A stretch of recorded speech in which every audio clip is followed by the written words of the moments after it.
আমেরিকার যত ঘাঁটি আছে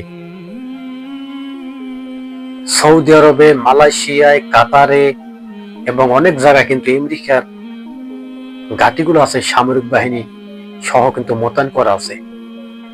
তবে আমেরিকার সেই ঘাঁটিগুলো কিন্তু ইরানের মিসাইলের রেঞ্জের আওতার ভিতরে। তবে ইরান কিন্তু সাফ সাফ জানিয়ে দিয়েছে আমেরিকাকে যে তুমি এমন কোনো ভুল করিও না যে তোমার এই ভুলের মাসুল সারাটা জীবন বাইতে হয়। আমেরিকা কি আদৌ ভুল করবে? আমেরিকা কি ইরানের সাথে যুদ্ধ করবে?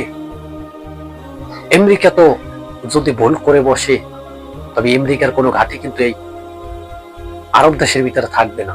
প্রত্যেকটা ঘাঁটি কিন্তু ইরান ধ্বংস করে ফেলবে। ইতিমধ্যে কিন্তু ঘোষণা দিয়েছে আয়াতুল্লাহ খামেনি। আপনি কি ভাবতে পারছেন ৭৫ বছর বয়সী একজন যুবক সে যুদ্ধের জন্য হুমকার দিছে, আর সে তো সাধারণ কোন ইরান না, সে তো মুসলিম লিডার, বিশ্বের মুসলিমের লিডার হয়েছে আয়াতুল্লাহ খামেনি। সেই খামেনি কিন্তু যুদ্ধের জন্য প্রস্তুত। আসলে আয়াতুল্লাহ খামেনি কি আল্লাহর কোনো সাহায্য পাইছে? কেন বা পাবে না? কিছু না বললেও না পাইলেও বলতে হবে সাহায্য আল্লাহর পাওয়ার মতোই।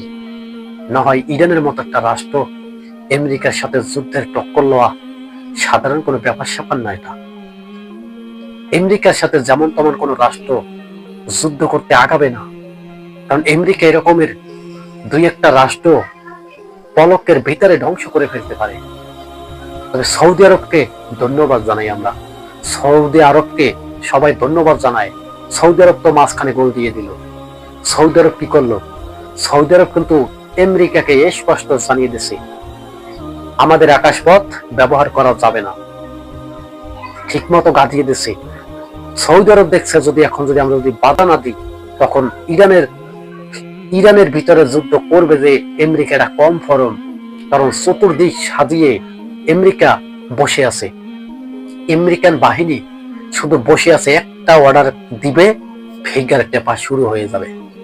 তবে ফিগার চাপা তো দূরেই থাক, বাহিনী সহ পালাচ্ছে। আমেরিকান বাহিনী লেজ গুটিয়ে পালাচ্ছে এবং আমেরিকান সেনাবাহিনী যুদ্ধের জন্য প্রস্তুত হয়ে আছিল। দেখুন আল্লাহর কি রহমত, আল্লাহর কি রহমত। আয়াতুল্লাহ খামেনি যখন বলল আমেরিকান যত ঘাঁটি আছে এই মধ্যপ্রাচ্যের ভিতরে একটা ঘাঁটিও রাখবো না, সমস্ত ঘাঁটি ধ্বংস করে দেব, তখন আমেরিকা বুঝে ফেলছে এই যুদ্ধ আমেরিকার ইরান না, এই যুদ্ধ হয়েছে আমেরিকা এবং পুরো বিশ্ব।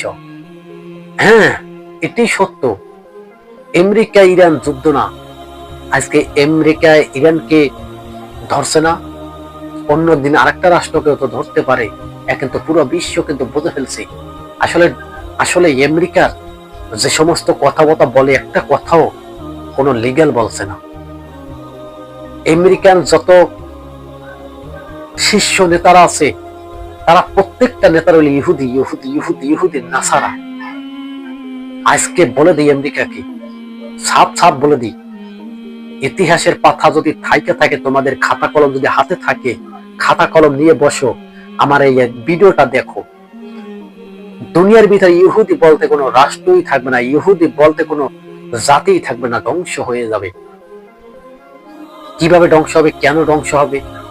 তারা নিজেদের ভাতে নিজেরা ধ্বংস হয়ে যাবে। আজকে দেখুন তো আমেরিকার সাথে ইরান যুদ্ধ করতে চায়, আমেরিকার সাথে ইরান যুদ্ধ করতে চায়, এটি সাধারণ কোনটা রাষ্ট্র ভাবার মতো বলাই যায় না।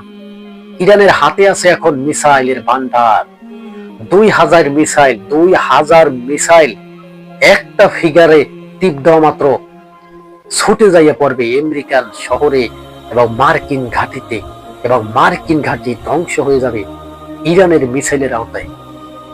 আমেরিকা বুঝে ফেলছে আমেরিকা কিন্তু যুদ্ধ করবে না, চলে গেল। আমেরিকা বুঝতে পারছে যে আমি একটা ঘাঁটি ওখান থেকে আরো রক্ষা করতে পারবো না ইরানের আওতার ভিতরে। আমেরিকা কিন্তু যুদ্ধ আর আমেরিকা কিন্তু ইরানের সাথে কিন্তু যুদ্ধ আর করবে না, সে কিন্তু হার মেনেছে। ইরানের জয় মানে পুরো বিশ্বের মুসলমানের কিন্তু একটা জয়, কারণ সে কিন্তু মুসলিম নেতার লিডার এখন। এই আয়াতুল্লাহ খামেনি 70 বছরের একটি যুবক, তাকে সাধারণ কোনো যুবক মানা যায় না। সে আয়াতুল্লাহ খামেনি, সে নবীর বংশধর। এই আয়াতুল্লাহ খামেনি স্পষ্ট জানিয়ে দিয়েছে আমেরিকাকে, একটা ভুল যদি আমেরিকার একটা ভুলের মাধ্যমে বেঁচে যেতে পারে তৃতীয় বিশ্বযুদ্ধ, আর এই তৃতীয় বিশ্বযুদ্ধের ধামামা কিন্তু বাঁচাইতে চাইছিল আমেরিকা। তবে আমেরিকাকে কিন্তু রাশিয়া, চীন, ভ্লাদিমির পুতিন তারা কিন্তু স্পষ্ট জানিয়ে দিচ্ছে আমেরিকা যদি একটা ভুল করে যদি ফিগারে টান দেয়, তবে তারা একটা সূর্যের মাধ্যমে ফিগারে টান দেবে 3টা।